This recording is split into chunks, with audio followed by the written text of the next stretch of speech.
If you're grateful for what you have, you're going to be a pretty happy person. And a happy mind is an iron mind.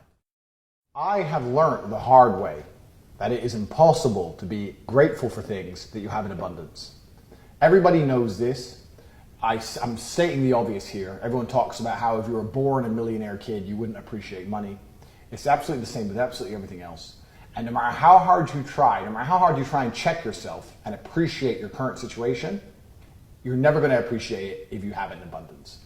The easiest way to be grateful for your life and appreciate things is to self-censor. Now, this takes self-control. I'm going to tell you something. By reducing your time spent or money spent or energy spent on the things you like, not only do you become a more productive worker and you get more stuff done, but two, you appreciate those things more and you end up genuinely happier. So I'll give you some examples. It's a sunny day today.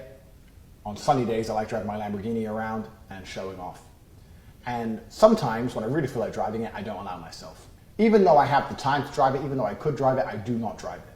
And the reason I do that is I deliberately prevent myself from doing something I want, so when I get back in that car the next day or a couple days later, I appreciate it. If I drove the car anytime I wanted to, I might still even like it, I might still enjoy it, but I will never appreciate it. Now when I get in that car, I appreciate my car. And that's because I stop myself from using it as often as I want to use it. Humans were never built for the abundance we live in today. We were not designed to be able to get food anytime we wanted. That's why people are fat. To get satisfaction and entertainment anytime we wanted. That's why people can't pay attention anymore. So you have two choices. You either cave to that completely and you give in to consumerism and you end up obese and have attention deficit disorder because you're too busy watching YouTube videos to concentrate on anything important. Or you censor yourself and you prevent yourself from having as much as you want, and that's how you build an iron mindset. So you need to learn to restrict those things or delay those things so that you appreciate them more. Happiness and gratefulness are basically the same thing. If you're grateful for what you have, you're going to be a pretty happy person. And a happy mind is an iron mind. The idea of being a robot and being, I've got an iron mind, nothing affects me, that's not a good life. A good life is a happy person who, when the struggles of life come, they can just glide over the bumps. That's the kind of person you want to be. And you're going to do that by making yourself more grateful, and you make yourself more grateful through scarcity. So across the next couple of days, here's what I want you to do. I want you to choose each day if you're going to allow yourself to eat or to drink. You have to make a choice. Because these are things you do every day. You eat some food, you drink some water, and you don't care about it. And you're not grateful for either one.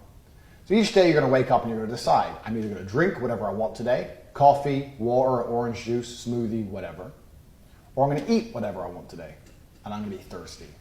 At the end of either one of those days, you're going to be pissed off you made the choice you made, and you would wish you made the other one. And you'd be grateful for all the times you've had a meal with a nice cold glass of water with it, or all the times you had a cold glass of water with a nice meal with it. The idea being is you need to learn how to remember that feeling. Now, I know this sounds stupid, but feelings can be remembered. If you listen to a sad song, or if you think about a sad event, the feeling comes back. You remember the feeling. People very rarely remember gratefulness. They don't remember feeling content with something.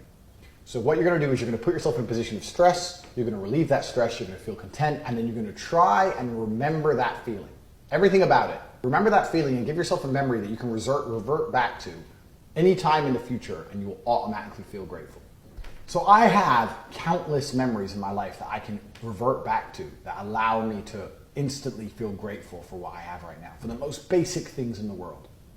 Now, this isn't going to work if you don't put yourself in a situation of extreme stress. If you're thirsty for 30 minutes, then have a glass of water, you're not going to be happy enough to be able to hack your brain to truly remember that feeling.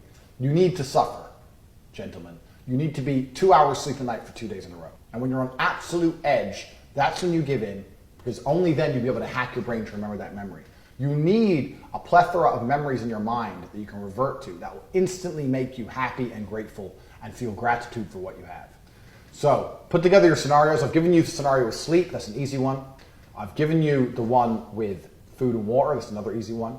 In general, this is a good habit to learn, to restrict yourself from doing the things you really want to do, because you're going to appreciate them more, and you're also going to be financially and probably healthier.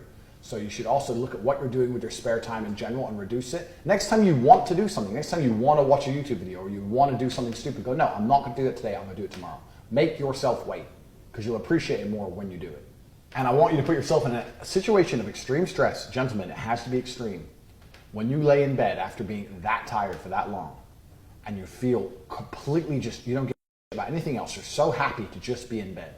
Remember that feeling, because that's a memory you're going to be able to go back to anytime.